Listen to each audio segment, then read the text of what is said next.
Sinabi na nga sa Red Cross na hindi pwede yung gumamit ng retinol. Pag-uwi namin, ang lakas ng ulan. Grabe yan, naligo na kami. Fun fact, nakakaligo lang kami after gym. Or every other day kung hindi man nagji-gym. Kasi, malamig dito sa Baguio. Di dahilan na.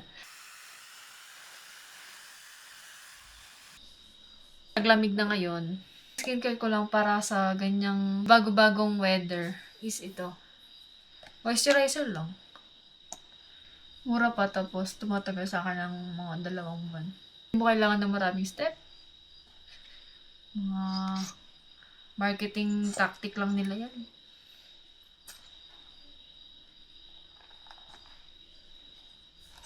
Wala na ata.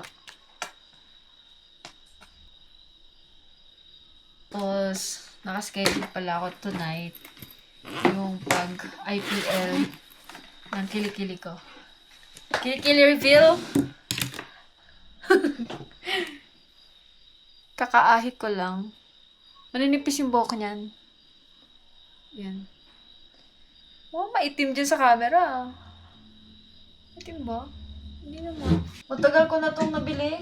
Kaya lang hindi lang ako consistent sa paggamit eh. Kaya mabuhok pa rin. Pero yung iba, grabe. Kasi wala nang tumutubo. Yun na yun. Tapos, lalagyan ulit ng moisturizer.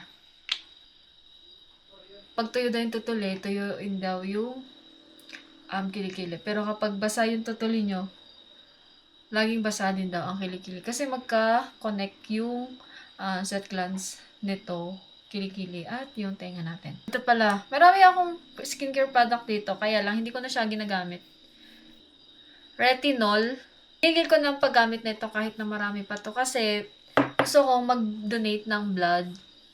Kaya lang, mayroong nagsabi sa akin na from Red Cross, kapag gumagamit daw ng retinol is not safe for pregnant women. So, kung ako yung magdodonate ng dugo at hindi naman natin alam, di ba, kung mapupunta yun sa buntis or hindi. So, for safety na, hindi na sila tatanggap ng gumagamit ng retinol. Kasi nga, ang buntis nga, di ba, bawal gumamit ng retinol. Di ko tanda yung term niya, pero sabi niya yung vitamin A. Baka mahaluan yung dugo, tapos mapupunta sa buntis, tapos mapupunta sa baby, which is not safe. So, kung magdodonate ako ng dugo, dapat clean ako. Dapat hindi uminom, hindi nagpatattoo. Yun ang sabi niya lang naman. So, sayang. Di ko na ito ginagamit. Ganyan pa rin naman mukha ko. Okay pa naman. Di pa naman mapimple. Kahit may picos yan. Lifestyle lang din talaga. What if merong emergency na kailangan ng dugo ko and kailangan ko na mag-donate? Ako na lang inaasahan, like sa family. Emergency eh. Biglaan talaga. Hindi mo ini-expect. And dahil lang nag-retinol ako, hindi ako makakapag-donate ng dugo. Diba? Ang pangit lang ng experience na yun. May kakayahan naman ako, pero dahil sa ginawa kong sinabi na nga sa Red Cross na hindi pwede yung gumamit ng retinol, tapos di pa ako nakinig.